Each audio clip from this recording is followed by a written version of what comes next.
우리 오늘 시 합시다. 20. 시 하는데 의가 왜 나와? 응? 소설에도 의 나오고 시에도 의야. 소설에 나오고 있는 자, 24조. 백석의 시예요. 흰 바람벽이 있어 라는 이제 작품입니다. 근데 치고는 엄청 길죠? 좀 길죠, 그죠? 그래서 약간 좀 긴 시인데 내용 한번 봐볼게요. 자, 오늘 저녁 이 좁다란 방에 흰 바람벽에, 그러니까 말 그대로 이제 바람 통하는 이런 벽을 이제 흰 바람벽이라고 이제 통하는데, 어쩐지 쓸쓸한 것만 오고 간대. 이 바람벽을 통해서 쓸쓸한 것이 왔다 갔다 하는데, 쓸쓸하다라는 것은 이제 약간 화자의 감정, 정서가 이제 반영된 거겠죠. 이 흰 바람벽에 희미한 15촉 전등이 지치운 불빛을 내어던지고, 불빛이 지쳤다라고 표현했네요. 그쵸? 의인법 쓰였죠. 그쵸? 때들은 다 낡은 무명 셔츠가 어두운 그림자를 쉬고, 그리고 또 달디단 미각 나왔네요. 그리고 따끈한 촉각으로 볼 수도 있고, 감준 한 잔 먹고 싶다고 생각하는 내 가지가지 외로운 생각에 헤매인데요. 그래서 그냥 지금 되게 쓸쓸하고 지친 상황이고, 뜨끈한 감주 한 잔 마시면 좋겠네, 이런 이제 생각이 지금 드는 상황이라고 생각하시면 돼요. 그런데 우리가 이런 이제 접속 표현이 나오면 약간 분위기 전환이지, 그치? 시상의 전환이 일어난 부분 첫 번째라고 보시면 돼요. 이건 또 어인일인가? 어떤 일이 이제 생겼냐면, 이 흰 바람 벽에 내 가난한 늙은 어머니가 있대요. 그래서 거기에 이제 흰 바람벽이, 우리가 거기 우리 뭐라 그러지? 프로젝트 이렇게 쏘는 것처럼, 이렇게 영상기 프로젝트 이렇게 쏘는 것처럼 이 흰 바람벽에 무엇인가 영상이 막 떠오르는 거야. 그래서 이 하얀 흰 바람벽은 어떤 이제 역할을 하냐면, 기억이나 이 영상이 나타나는 곳이라고 보시면 돼요. 그래서 기억의 영상이 비치는 곳이 이 흰 바람벽이라고 보시면 돼요.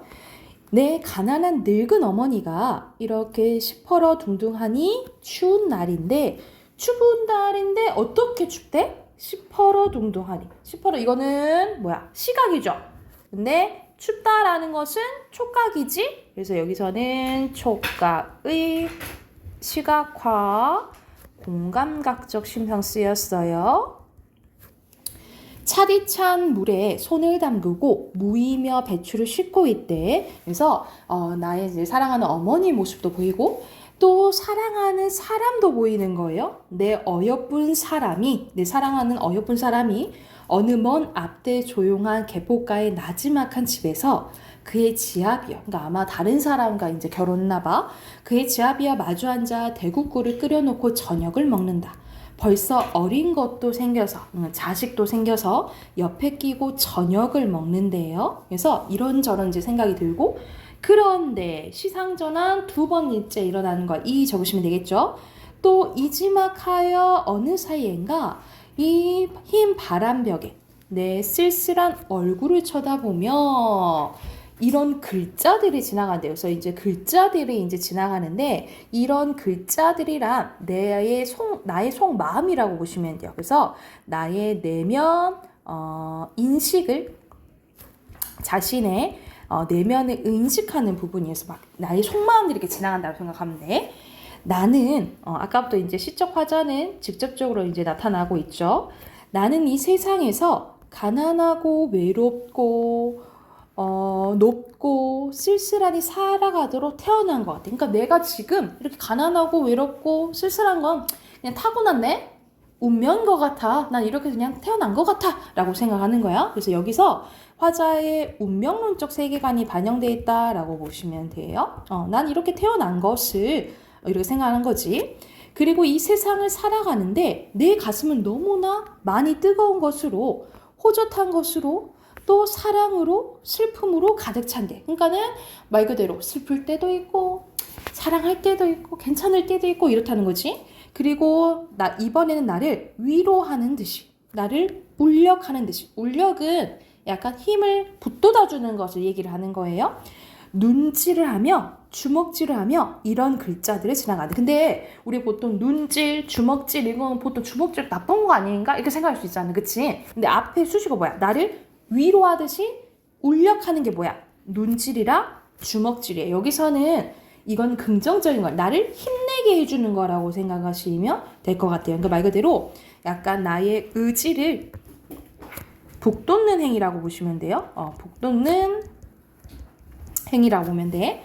하늘이 이 세상을 내일 적에 그가 가장 귀하고 사랑한 것들은 모두 가난하고 외롭고 높고 쓸쓸하니, 그리고 언젠가 넘치는 사랑과 슬픔 속에 살도록 다 만든 것 같다 라고 얘기를 하는 거야. 그래서 초생딸과 바구지꽃과 짝새와 당나귀가 그러하듯이, 그리고 또 프랑시스 잠과 도연명과 라이너 마리아 릴케가 그러하듯이 다 가난하고 외롭고 나처럼 쓸쓸하니 태어났나 봐 라고 하면서 자기 위로하는 거라고 생각하시면 돼요. 그래서 이 프랑시스 잠과 도연명과 라이너 마리아 릴케는 유명한 이제 시인들이거든요. 그래서 이 자연을 이제 노래한 이런 시인들처럼 나도 그렇게 태어났나 보다 하면서, 그러니까는 이제 자신의 운명을 순응하고 이제 좀 따르는 걸 생각하시면 되겠죠. 그래도 이렇게 살아가는 거겠지 하면서 자기 위안과 자기 위로를 하는 시라고 생각하시면 될 것 같아요. 그래서 정리된 거 맨 위에 표 보면, 자, 갈래는 자유시 서정시고요. 주제는 고단한 삶 속에서 고결함이 일치하는 삶의 의지예요. 자, 특징 첫 번째, 화자의 내면 의식의 흐름에 따라 시상이 전개되고, 흰 바람벽을 약간 스크린처럼 활용해서 화자의 내면을 보여주는데 사용됐다, 이렇게 생각하시면 됩니다. 그래서 흰 바람벽이 있어서 자신을 조금 내면을 들여다보는 이제 시라고 보시면 되고요. 자, 밑에 봐볼까요? 화자의 태도예요. 현실에서 소외된 처지로 인해 외로움에 잠겨있다. 그래서 앞에서 막 외롭고 막 쓸쓸하다 나오잖아. 근데 마지막에 자기 위안하면서 현실 극복 의지 태도를 보여주고 있다라고 보시면 되고요. 자, 흰 바람벽의 기능이요. 흰 바람벽은 어떠한 역할을 하냐? 좁다란 방에서 흰 바람벽을 보며 외로움을 느끼고, 흰 바람벽을 보며 그리운 어머니와 사랑하는 사람을 떠올리고, 결국에는 흰 바람벽의 글자들을 보며 자신의 운명을 인식하고 자기 위안을 얻게 해주는 게 이 흰 바람벽의 기능이라고 보시면 될 것 같아요. 그래서 요거 참고하면서 옆에 6문제 풀고 넘어갈게요.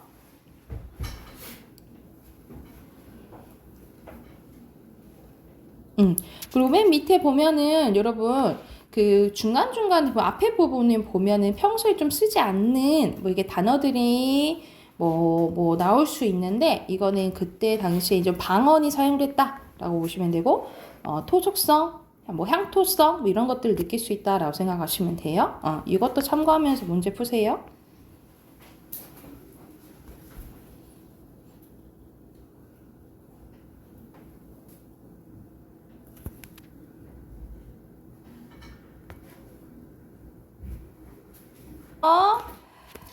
자, 1번 보면은 표현사의 특징으로 적절하지 않은 것은, 보면은 심리도 나오고 감각적 이미지도 나오고 토속적 경험도 나오고 다른 나라 인물도 나오고 특정 소재를 다양한 영상을 떠올리게 하는 형태도 맞잖아요, 그치? 뒤에도 맞는지를 봐야지. 근데 다양한 마지막에 다른 나라의 인물 등장시키잖아. 근데 이건 오히려 이 사람들도 이러니까 괜찮을 거야, 이런 비슷한 느낌이잖아, 그치? 낯선 느낌이 아니에요. 4번이에요. 그리고 2번에 적절한 것은 3번. 오케이, 3번.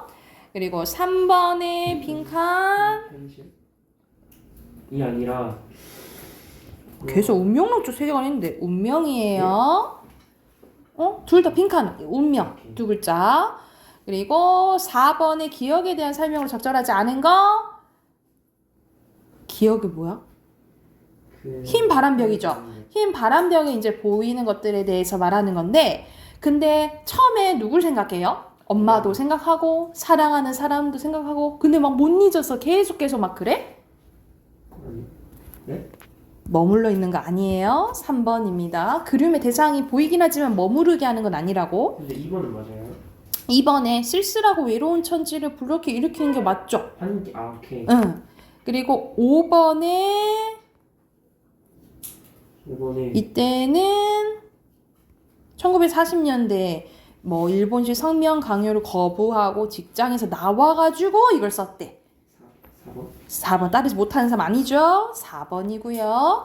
6번에 알맞지 않은 것은 선생님이 4번. 눈질이랑 주먹질은 부정적인 거 아니라고 했어. 그쵸? 네. 4번입니다. 비문학 했다가 문법 할게요. 뭐 먼저 빠작 합시다. 오늘 50 끝났나? 드디어 인문? 50 인문이요? 네, 오늘 마지막 거예요. 지금 인문 오늘 그리고 되게 짧네요. 네? 그러네. 58쪽부터 61쪽까지 풀게요.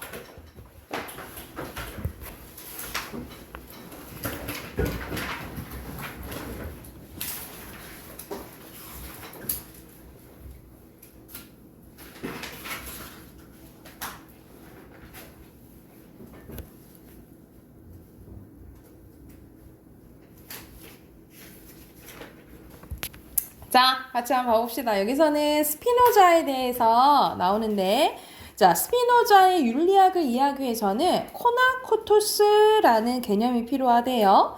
스피노자에 따르면 실존하는 모든 사물은 자신의 존재를 유지하기 위해서 노력을 하는데, 이것이 바로 그 사물의 본질인 코나투스라는 거예요.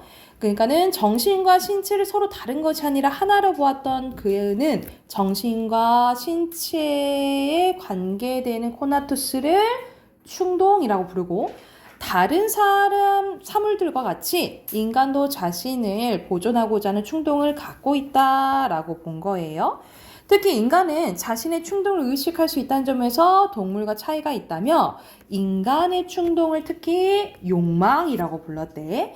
즉, 인간에게 코나투스란 삶을 지속하고자 하는 욕망이라고 보시면 될 것 같아요. 스피노자에 따르면 이 코나투스를 본질로 지닌 인간은 한번 태어난 이상 삶을 지속하기 위해서 살아가기 위해서 힘쓴다 이 말이야.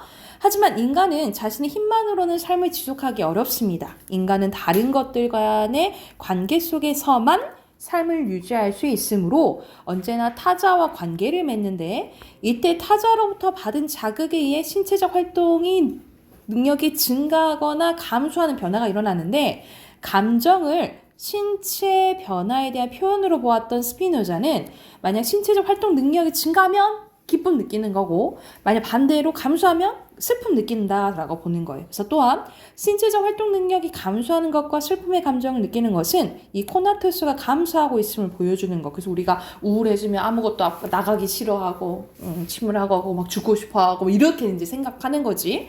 다시 말해 삶을 지속하고자 하는 욕망이 줄어드는 것이라 여겼습니다. 그래서 인간은 이 코나투스의 증가를 위해서 자신의 신체적 활동 능력을 증가시키고 기쁨의 감정을 유지하려고 노력한다는 거예요. 그래서 우리가 스트레스 받으면 막 스트레스 해소법으로 예를 들어서 노래를 막 부르러 간다든지 아니면 막 놀러 나간다든지 기분 전환하려고 하잖아요. 이런 것을 이제 스피노자는 이 코나투스의 증가라고 봤다라는 거죠. 한편 스피노자는 선악의 개념도 코나투스와 연관을 짓는데, 그는 사물이 어떤 사물과 관계를 맺느냐에 따라서 선이 될 수도 있고 악이 될 수도 있다라고 말한대. 그래서 코나투스의 관점에서 보면 선이란 자신의 신체 활동 능력을 증가시키는 거, 그러니까 말 그대로 나를 기쁘게 해주는 거를 선으로 보고, 악은 자신의 신체적 활동 능력을 감소시키는 겁니다. 그래서 말 그대로 선은 나한테 기쁨 주는 거, 악은 슬픔 주는 거라고 생각하시면 되겠죠. 그래서 인간의 선악에 대한 판단은 자신의 감정에 따라 결정된다라고 보는 거예요.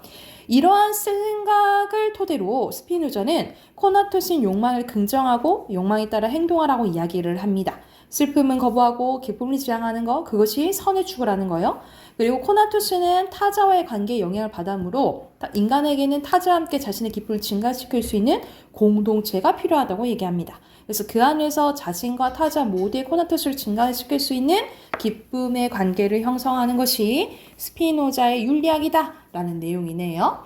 자, 그러면 1번 가볼게요. 1번에 여기서 나와 있지 않은 것은 음이 나왔고 감정과 신체 하나라고 봤죠? 2번 2번 정신과 신체가 어디서 왔는지 뭐 그거는 안 나왔죠? 2번에 알맞지 않은 것은 2번 선악은 바뀔 수 있다. 선이 될 수도 있고 사물 자체가 선이 될 수도 있고 악이 될 수도 있다 했죠. 그렇죠? 2번이고요. 자, 3번에 여기서는 쇼펜하우어의 생각이 나오는데 이 쇼펜하우어는 욕망을 뭐 해야 된대? 절제해야 되고 금욕주의에. 근데 이상은 스피노자는 욕망을 추구해야 추구해라. 그렇지. 그럼 몇 번? 5번입니다. 자, 뒤로 넘겨서 이거는 코나투스 1번에 욕망 2번에 관계 신체적 활동 능력 3번에 신체적 활동 능력이고요. 4번에 감소 3 5번에 선 6번에 감정 긍정 7번에 긍정 스스로의 관계 8번에 기쁨의 관계예요. 원인 여기서는 결과니까 그저는 원인 원인이겠죠? X X 왜 틀려요? 인간도 포함 모든 사물이죠, 그쵸? X 인간의 사물이에요. 아니 쉽잖아. 모든 사물로 이게 그냥 지칭하는 모든 걸 이제 얘기하는 거죠. 2번에 5 5 3번에 선 선 X 왜 X예요? 동시에 증가하는 게 증가한다 했죠, 그쵸? 오케이, X예요. 다시 꿈틀러 갑시다. 진짜 오늘 우연히 오기 전 마지막 수업인데 우연의 배 이미 부여를 하는 거야. 꿀 빨아야 되지 않을까요? 꿀 버리세요. 내가 이거 꺼버렸구나. 자, 우리 어저께 135쪽까지 했죠. 136쪽 펴시면 되겠죠? 근데 저희 모의고사 안 풀어버렸어요? 130 잠깐만. 136쪽. 모의고사요? 어려워요? 이분 다 말을 고를 거예요. 오, 몇월 모의고사? 예. 오늘 나오네. 자, 136쪽 봐볼게요. 자, 오늘 할 부분은 제4장 형태에 관련된 겁니다. 형태 관련된 거 원래 형태를 밝혀 적는 거라고 생각하시면 되는데, 자, 체언과 조사는 구별해서 적는다라는 것은 말 그대로 우리가 발음은 어떻게 나? 떡이 이렇게 발음 나지만 원래 체언과 조사를 원래 형태를 밝혀 적는다. 요 말이라고 생각하시면 되고요. 밑에도 마찬가지야. 용언의 어간과 어민을 구별해서 적는데, 자, 우리가 이거는 따 하고 된 소리 나잖아요. 그쵸? 네. 그럼에도 불구하고 원래의 어간이랑 어민을 밝혀 적는다 이 말이야. 근데 붙임봐 보자. 두 개의 용언이 어울려 한 개의 용언이 될 때는 앞말의 본뜻이 유지되고 있으면 원형을 밝혀 적고요. 그런데 원래 뜻과 좀 멀어졌어. 그러면 소리 나는 대로 적는다라고 보시면 돼요. 그래서 이 소리 나는 대로 적는 거 예시 외우시면 돼요. 밑으로 가서 드러나다, 사라지다, 쓰러지다의 대표적인 예시예요. 그러니까는 드러나다, 사라지다, 쓰러지다 했을 때 이 들다, 살다, 쓸다가 원래 이 의미가 유지되지가 않다라고 본 거예요. 그래서 소리 나는 대로 적는다라고 보시면 돼요. 그래서 사라지다가 쓰러지다는 그런 것 같은데 들다랑 들어오는 거 비슷하잖아요. 들다 이건데 드러난다. 밖으로 나오다 이걸로 본 거야. 그래서 조금 멀어졌다라고 본 거예요. 그래서 대표적인 예시로 세 가지 기억하시면 돼요. 드러나다, 사라지다, 쓰러지다는 소리 나는 대로 적는다라고 보시면 돼요. 소리 나는 대로 적어요. 자, 여기 중요 별표 붙임 봐 볼게요. 자, 종결형에서 사용되는 어미 오는요. 종결형어미 오 있잖아요. 오 그리하시오 할 때는 요로 발음 나는 경우도 있더라도 오로 적는다라는 거예요. 그래서 우리가 이것은 책이요 또는 책이요 이렇게 발음될 수도 있지만 쓸 때는 어떻게 적어야 돼? 무조건 오로 적어야 된다 이 말이에요. 이해됐죠? 무조건 오로 적어야 된다 이 말이고. 자, 연결형에서 사용된 이오. 연결형 어미 이오는 이오로 적어요. 그래서 여기서는 이것은 제기오, 저것은 부시오 할 때 이건 연결형 어미거든요. 이때는 이오라고 적어요. 자, 그리고 또 관련된 게 뭐 있냐면 보조사요가 있어요. 이 보조사요는 존대를 나타낼 때 쓰는 거거든요. 우리 해요차 할 때 있죠. 우리 여러분이 선생님한테 하는 거 그만해요. 주세요 할 때 하는 요 있잖아요. 이 요는 보조사예요. 어미가 아니고 그래서 이건 무조건 요로 써야 된다라는 거고 어미는 오는 오로 써야 돼요. 이거 기억하시면 되고 연결형은 뭐야? 이요예요. 이요. 그래서 오, 이요, 요 따로 기억하셔야 돼요. 좋죠? 자, 여기가 좀 중요해. 밑에 여기가 중요한데 자, 왜냐면 이런 게 이제 좀 잘 나오는데 조항은 다 주어져요. 근데 단어를 제시를 두고 이 단어가 어느 조항에 해당되냐? 이 묻는 문제가 나와요. 자, 여기서는 전미사가 붙어서 된 말인데 자, 제10권 봐볼게. 잘 봐. 어간에 이나 은이 붙어서 명사가 된 것이랑 이나 희가 붙어서 부사가 된 것은 원형을 밝혀 적는데 여러분 뭘 기억해야 되냐면 자, 우리 전미사가 엄청 많잖아. 전미사가 많은데 흔한 전미사는 이나 이나 희 기억하세요. 흔한 전미사예요. 이건 흔한 전미사야. 흔한 전미사는 뭐야? 이나 또는 이나 희예요. 그 외의 것들은 흔하지 않다라고 생각하면 돼. 이해됐어요? 그래서 여기 단어들이 정리되어 있는데 이가 붙어서 명사가 된 거, 이 붙어서 명사가 된 거, 이가 붙어서 부사가 된 거, 희가 붙어서 부사가 된 거 이거 정리되어 있는데 자, 다만 이런 게 중요하다 했지. 어간에 만약 이가 이 붙어서 명사가 된 것이라도 원래 뜻과 멀어지면 소리대로 적는다, 소리 나는 대로 적는다라고 보시면 돼요. 이가 이 붙어서 원래의 뜻과 멀어지면 소리 나는 대로 적는 거예요. 그래서 예를 들어서 우리가 목에 걸린 병을 목걸이라고 한다는 거고 그리고 노름 있잖아요. 이건 원래 놀 플러스 음이거든요. 근데 이 놀다가 정말 건전하게 놀다가 아니고 도박이라는 의미잖아. 그치? 노름이. 그래서 원래 의미와 좀 멀어졌다라고 본 거야. 그래서 소리 나는 대로 적은 거예요. 이해됐어요? 그래서 여기서는 어간의 뜻과 항상 멀어지면 소리 나는 대로 적는 거예요. 오른쪽으로 가볼게요. 오른쪽에. 여기서는 선생님 아까 전에 이랑 그리고 이랑 희를 왜 외우라고 했냐면 그 외의 것들은 흔하지 않다 했잖아. 그치? 이 흔하지 않는 전미사가 붙으면 소리 나는 대로 적어요. 봐봐. 이나 이의 모음으로 시작된 전미사가 붙어서 다른 품사로 바뀐 것은 그 어간의 원형을 밝혀 적지 않아요. 그래서 대체적으로 뭐 흔한 게 여기서 귀머거리 있죠. 우리가 귀 먹다 했을 때 귀가 먹다에다가 어리가 붙은 거야. 어리라는 접사가 붙은 거야. 또는 넘어는 넘 플러스 마감은 막 플러스 막에는 막 플러스 애겠죠? 마중은 막 플러스 웅이겠지. 그치? 그리고 무덤은 묻다 했을 때 묻 플러스 엄이에요. 그러니까 죽음은 죽 플러스 엄이야. 이런 식으로 에 이런 것들 흔하지 않는 것들이죠. 그쵸? 이런 그냥 소리 나는 대로 적는다. 이렇게 생각하시면 돼요. 이해됐을까요? 그래서 이거는 명사로 바뀐 거고 뭐 명사로 바뀐 거, 부사로 바뀐 거, 조사로 바뀐 거 이렇게 나와 있고요. 20편 가볼게. 20편. 명사 뒤에 이가 붙어서 된 말은 원형을 밝혀 적어요.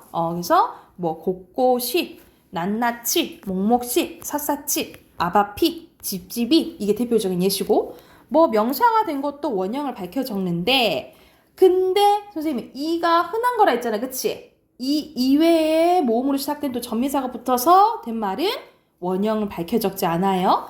대표적으로 여기서는 기본형이 꼴이에요. 꼴 플러스 이건 악선이가 하나의 접사라고 보시면 돼요. 그리고 대표적으로 이파리 봐보자. 우리가 나뭇잎 할 때 잎 있잖아요. 잎 플러스 알이에요. 우리가 집 플러스 웅이에요. 그래서 지붕이라고 하는 거야. 그래서 이렇게 흔하지 않는 것들이 붙으면 소리 나는 대로 적는다라고 생각하시면 됩니다. 자, 이어서 25번 가볼게. 하다가 붙는 어근에 여러분 봐봐. 급하다 되잖아. 꾸준하다 되잖아. 그치? 이런 거에 희나 이가 붙어서 부사가 되거나 또는 그냥 부사에 이가 붙어서 뜻을 더하는 경우에는 또 원래 형태를 밝혀 적어요. 그래서 각각 1번, 2번 정리되어 있다라고 보시면 되고, 제4절 이건 합성어인데 이거는 굳이 뭐 외표는 없을 것 같아요.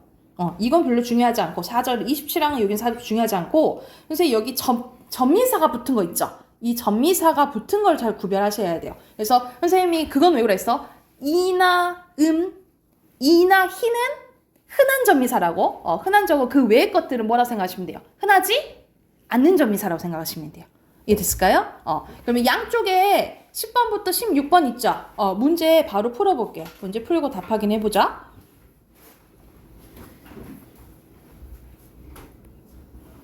이는 그러면 원래 그거 그렇게 적는 거예요? 네.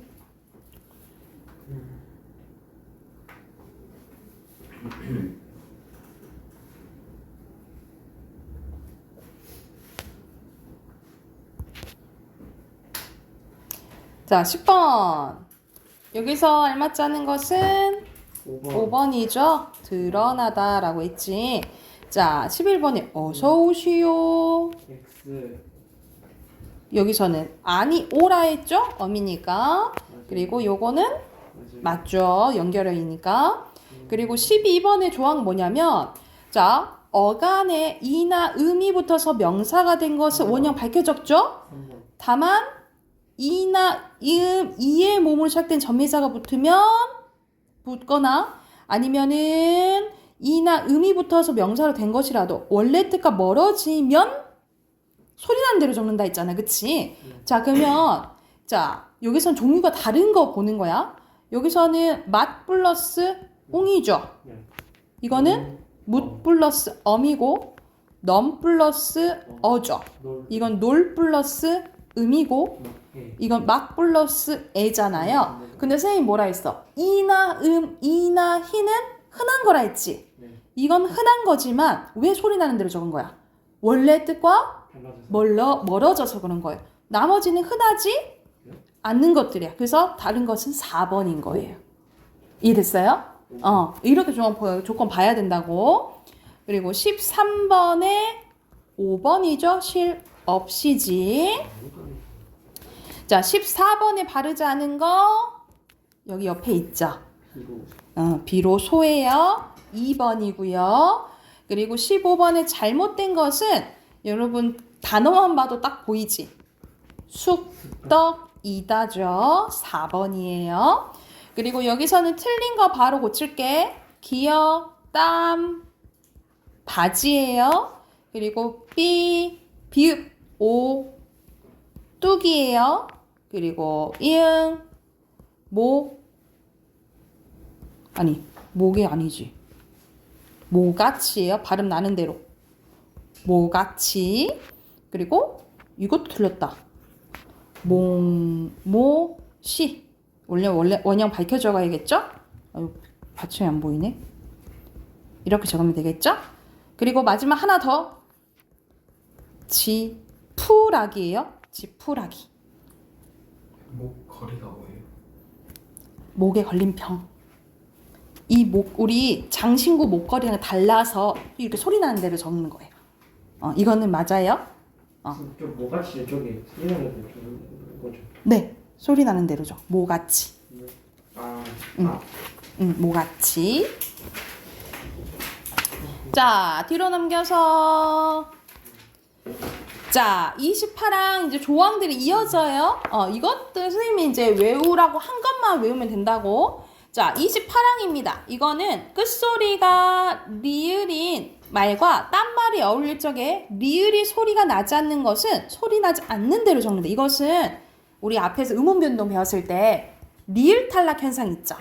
리을 탈락 현상이 반영돼 이제 단어 이제 정리해 놓은 거라고 생각하시면 돼요. 그래서 우리가 따님이라고 하는 거고 바느질 그래서 리을 탈락한 거라고 생각하시면 되고요. 뭐 이런 뭐 단어 같은 경우에는 뭐 부사, 불손 이거는 뭐냐면 우리가 지금 이제 보일러가 있지만 예전에는 이 아궁이에다 불 뗐잖아요. 온돌. 그치? 근데 이 아궁이가 없는 다른 방들은 이제 이 숯불을 담아가지고 그 안에 방에 넣어놓고 따뜻하게 했거든요. 그때 이제 이 숯불 같은 거 옮기는 것들 있지. 그런 것들이 이제 부사, 불손이라고 생각하시면 될 것 같아요. 그리고 29항 갈게요. 끝소리가 리을인 말과 딴 말이 어울릴 적에 리을이 디귿 소리로 나는 것은 디귿으로 적는데 대표적인 반짓꼬리, 사흔날이에요. 삼진날, 섣달이고 그리고 우리가 한술 떠봐 할 때 그 단위가 술이거든요. 그래서 술가락이 숫가락이 된 거야. 뭐 이튿날이에요. 그리고 잣주름 그리고 풋소. 풋소는 말 그대로 풀먹인 소라고 생각하시면 될 것 같아요. 그래서 이게 대표적인 디귿 받침인 단어라고 생각하시면 될 것 같고 자 여기서 사이시옷 현상 나오냐 별표 우리 음운 변동에서는 사이시옷 현상이 잘 안 나오지만 한글 맞춤법에서는 이 사이시옷 현상이 잘 나와요. 이거는 이제 음운 변동으로 보면 이제 첨가에 속한다라고 보는데 이거는 한 번씩 선생님이 설명해줘서 여러분 기억이 날 거야. 이거는 조건이요.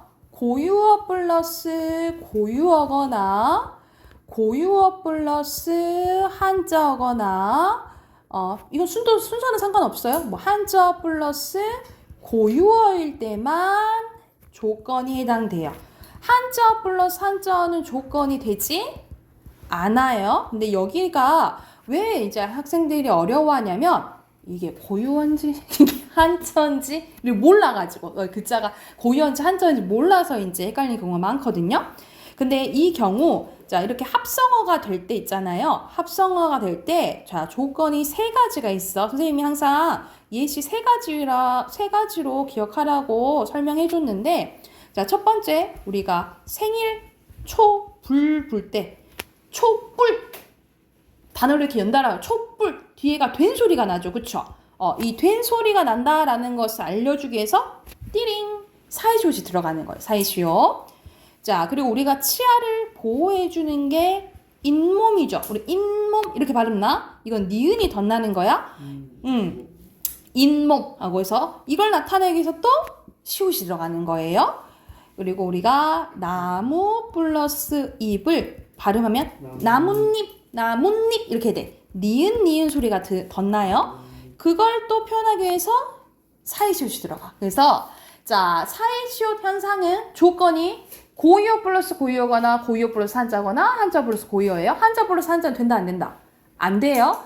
이럴 때 단어랑 단어를 합쳐졌을 때 뒤에가 된 소리가 나거나 니은이 덧나거나 니은이 덧났을 때 들어가는 게 뭐야? 사이시옷이라고 생각하시면 돼요. 그래서 이게 정리된 게 왼쪽에 있는 거야. 봐봐. 순운일 말로 된 합성. 그러니까 고유어 플러스 고유어겠죠? 그래서 된 소리가 날 때, 니은이 덧날 때, 니은이 덧날 때가 정리되어 있는 거고요. 그리고 순우리말과 한자어로 됐을 때 또 된 소리, 니은이 덧날 때, 니은이 덧날 때 이렇게 정리되어 있다라고 보시면 될 것 같아요. 근데 한자어 플러스는 된다고 했어? 안 된다고 했어? 안 된다고 했지, 그치? 근데 항상 뭐는 있죠? 예외 있죠? 예외. 선생님이 이거 이렇게 외워야지. 숫자와 관련된 거는 숫자, 횟수, 곶간, 착간, 퇴간, 셋방 이렇게 외우시면 돼요. 숫자, 횟수, 곶간이랑 셋방이랑 착간이랑 퇴간 이렇게 총 6가지는 한자어 플러스 한자어지만 뭐가 들어간다? 시옷이 들어간다라고 보시면 돼요. 다시 숫자, 횟수, 곶간, 착간, 퇴간, 셋방 이렇게 6가지는 사이시옷 들어가요. 그래서 여러분 너 대가를 바라지 마 이러잖아. 대가 된 소리가 나잖아. 그래서 시옷으로 쓰는 경우가 많은데 이거는 대가가 다 한자거든요. 그래서 어떻게 써야 돼? 대가 된 소리가 나지만 쓸 때는 어떻게 알아요 그걸? 그러니까 애들이 어려워한다고. 아니, 정말 쉽게 많은 방법이었어요. 글쎄 한자를 해야 돼. 대가를 쓰잖아요. 대가를 쓰잖아요. 그래서 한자인지 아닌지를 잘 몰라가지고. 그러니까 예를 들어서 봐봐. 여기서 뒷말, 일, 차일 이런 거 예사, 후, 뒤후자잖아. 이런 게 한자인 거죠. 일은 고유어고. 이걸 그 구별을 해야 된다. 그러니까 어디 예를 들어서 혼일을 갖고 어디에 속하냐 이걸 묻는 문제가 나와요. 근데 그래서 어려운다. 그래서 많이 봐야 돼. 예시를 많이 봐야 돼. 그래서 여기는 선생님 중요하다 했어. 여기 사회시험이 중요해요. 그리고 밑에 봐보자. 밑에는 두 말이 어울릴 적에 비읍 소리나 히읗 소리가 덧나는 것은 덧나는 대로 적는다라는 건데, 자 예를 들어서 요 햅쌀이나 좁쌀 봐볼까요? 이거는 왜 비읍이 들어가냐면 이거는 중세국어의 이제 잔재인데 우리가 먹는 쌀 있죠? 이 먹는 쌀이 예전에는 뭅쌀 이렇게 썼었어. 근데 이 비읍 시옷 쌀 예전에 쌀 이렇게 썼었어. 그래서 요거의 잔재라고 생각하시면 돼요. 요거의 잔재여서 이렇게 우리가 그 해난 쌀을 햅쌀이라 하거든요. 그래서 이때 비읍이 덧나는 게 이 중세국어의 잔재라고 생각하시면 될 것 같아요. 이것도 마찬가지야. 우리가 수컷인 닭을 수닭이라 안 하고 수탉이라 하잖아요. 왜 그러냐면 예전에 암수를 쓸 때 이렇게 뒤에 히읗이 붙었거든요. 이걸 뭐라고 부르냐면 히읗 종성체언이라고 불러요. 히읗이 이렇게 붙어버리는 체언들이 있었어요. 이것에 이제 잔재로 암 플러스 겉에서 암컷이 되는 거고요. 수 플러스 겉이 벌써 수컷이 된 거예요. 그래서 다 줄어들어서 이렇게 거센 소리가 난다라고 생각하시면 될 것 같아요. 이런 거 없어요. 그냥 외워야 돼요. 네. 큰일 났다. 네. 이게 중세국어예요? 얘 좀 잔재라고 생각하시면 될 것 같아요. 그래서 비읍이랑 히읗은 덧나는 대로 이렇게 쓴다라는 소리고, 밑에는 준말입니다. 준말이 말 그대로 줄어든 말이거든요. 음운 변동에는 뭐 어디에 속할까? 축약. 그렇지. 이거는 모음 축약 관련된 거. 선생님이 모음 축약은 외울 필요 없다 했잖아. 자연스럽게 줄어드니까. 그래서 오우로 끝나는 어간에 아어나 아엇이 얼려질 때는 와워 왓워이 되는데 이건 줄어드는 대로 그냥 적는다라는 거야. 그러니까는 꼬아가 줄어들면 꼬아, 보았다는 봤다 이렇게 되잖아. 그치? 이건 이제 자연스럽게 줄어드는 거니까 이렇게 줄어드는구나 보시면 되고, 막 외울 필요는 없어. 외울 필요가 있는 거는 40항이에요. 40항 별표.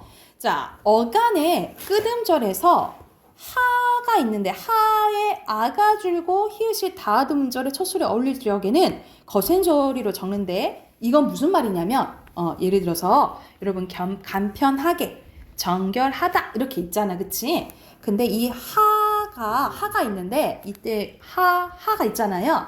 이때 하는 아가 없어질 때도 있고 아예 하 자체가 없어질 때가 있거든요.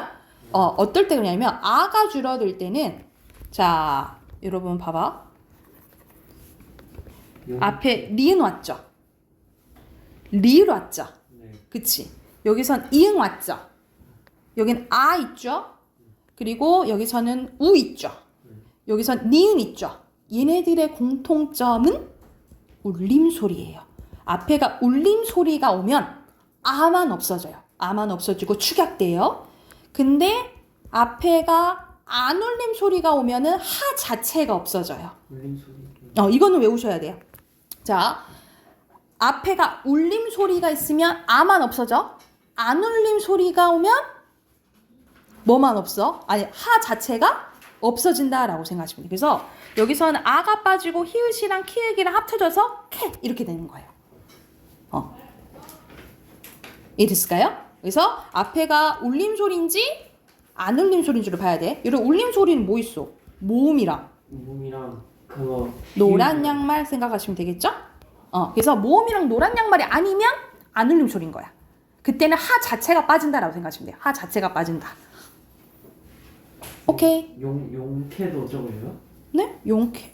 용하게 줄인 거 아니에요? 응. 맞아요. 그게 용캐 이렇게 되는 거지, 그치? 용 이용으로 끝나잖아, 그치? 오케이. 오, 좋은 예예요. 예시. 자, 그리고 마지막 띄어쓰기 봐봅시다. 자, 띄어쓰기입니다. 우리가 조사 모든 단어는 띄어 쓴다 했지, 그치? 근데 예외적으로 조사는 어때요? 붙였어요. 근데 또 어려워하는 게 애들이 문장을 보고 이게 조사인지 아닌지를 몰라요. 근데 보통 앞에 체언이 있으면 뒤에 있는 게 조사니까 붙여 쓴다라고 생각하시면 될 것 같아요. 그리고 의존명사는 당연히 명사니까 띄어 써야 되고 단위를 나타내는 이런 의존명사도 다 띄어 써요. 다만 순서를 나타내는 경우나 아니면 이렇게 숫자 있죠. 숫자와 어울릴 적에는 붙였을 수 있어요. 원칙은 띄었어야 되지만 붙여 쓰는 거 가능. 그리고 수를 적을 때는 만 단위로 띄어 쓰고요. 두 말을 이어주거나 열거할 적에 쓰이는 것들 있죠. 이렇게 겸, 및, 내지 등등 이런 것들 다 띄었어요. 근데 46항 가볼게. 단음절로 된 단어가 연이어 나타날 적에는 붙였을 수 있는데 단음절은 짧은 음절인 거야. 원래 원칙은 좀 더 큰 거. 이 말, 저 말, 한 입, 두 입. 원래는 띄었어야 돼. 그치? 다른 단어들이니까. 근데 너무 한 글자, 한 글자, 한 글자, 한 글자씩이잖아. 그래서 이렇게 붙여 써주는 거 가능하다라고 생각하시면 돼요. 이렇게요. 됐을까요? 그럼 이거 또 양쪽에 문제 풀어봅시다. 쌤, 왜? 과학을 좀 숙제하면 안 될까 했어요. 너 그거도 안 했잖아. 저도 다 했는데. 너 한 문제 있잖아. 그거 했어요. 했어? 그럼 이건 숙제로 할까요? 예. 그러면 138, 139 숙제를 해오시고 틀린 단어 써오시고 단어 외우시면 되겠죠? 그리고 오답 정리 안 하신 분들은 남아서 하고 확인받고 가세요.